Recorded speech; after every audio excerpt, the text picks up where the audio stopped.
asynchronous lesson. Okay, this is self-paced, so take your time. It shouldn't be that long, and reach out if you need any help. All right, just to keep you straight on where we are, we're here Thursday, limits algebraically. Yesterday we talked about finding limits graphically, and the day before was from a table. Okay, your first quiz will be on Monday, and then the test will be 2 weeks later. All right. Just to be prepared, there are things you're going to want to write out on paper, so make sure you have a notebook or a piece of paper ready to go with something to write with. Okay, so let me move this out of the way. Yesterday, we found limits by looking at graphs, but today we're going to determine limits with just function equations. So we don't have the graphs anymore. And in general, these are the steps we're going to take. You're going to try plugging in. If that doesn't work, you're going to factor, cancel, or other algebraic manipulation, and then plug in. And finally, if it's none of those, it's going to be either infinity or negative infinity or does not exist. Okay, that's just a general outline. I'm going to walk through this now step by step. Okay, first, just some basic limits. These will seem too easy because they are.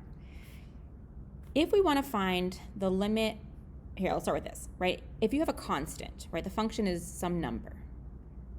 It's always that number, right? So if your function is 5, right, that's just a line at, here, y equals 5, right? That's what that looks like. No matter where you go on the x-axis, that value is always 5. So the limit as you approach a constant will always be that constant, okay? No matter what you're going to, 3, negative 3, 100, doesn't matter, it's always 5. Okay, next, if you have the limit as x approaches c of some function x, you can just plug in c and get the answer. So the limit as x approaches pi over 2 of sine x is just sine, oops, that's really messy, sorry, sine pi over 2. That's it, literally, just plug in for x. You can actually leave answers unsimplified in calculus, but just to make sure we're remembering the unit circle values that I know you did at the end of last year with Miss Burt, sine of pi over 2, so pi over 2 is the same as 90 degrees, right, because 180 over 2, and 90 degrees, if you think of a unit circle, is up here, and sine is the y value, so this coordinate point is 0, 1, so sine is 1. But again, you're also allowed to leave it as sine pi over 2. And lastly, if you have a function with an exponent, you again can just plug in and raise to that exponent. So if x equals, the limit as x approaches 4 of x squared is literally just 4 squared. Okay. Now remember the properties that we learned about with graphs apply to algebraically as well. So when you have, a sum or a difference, you could just find the limits and add them together. Same with multiplying, dividing, raising to a power. Composites are a little bit trickier because you have to do the limit of the inside function and then plug that into the outside function. But you'll actually see that more with graphs anyway than you will with algebraic. So let's apply that.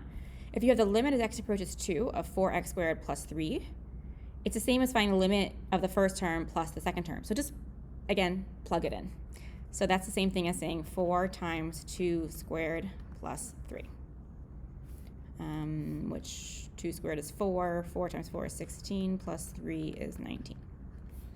Okay, next, the limit as x approaches 1 of x squared plus x. Again, this is just the quotient. You can just plug in the top, plug in the bottom. So if you plug in 1, you get 1 squared plus 1 plus 4 over 1 plus 1.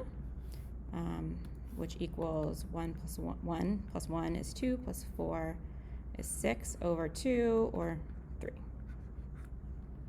Okay. I included the notes from this video with answers included for your reference, and now you're going to do a check your understanding yourself on after that in the Nearpod. Okay, so you can go through the review of the notes I just gave and then do the check your understanding.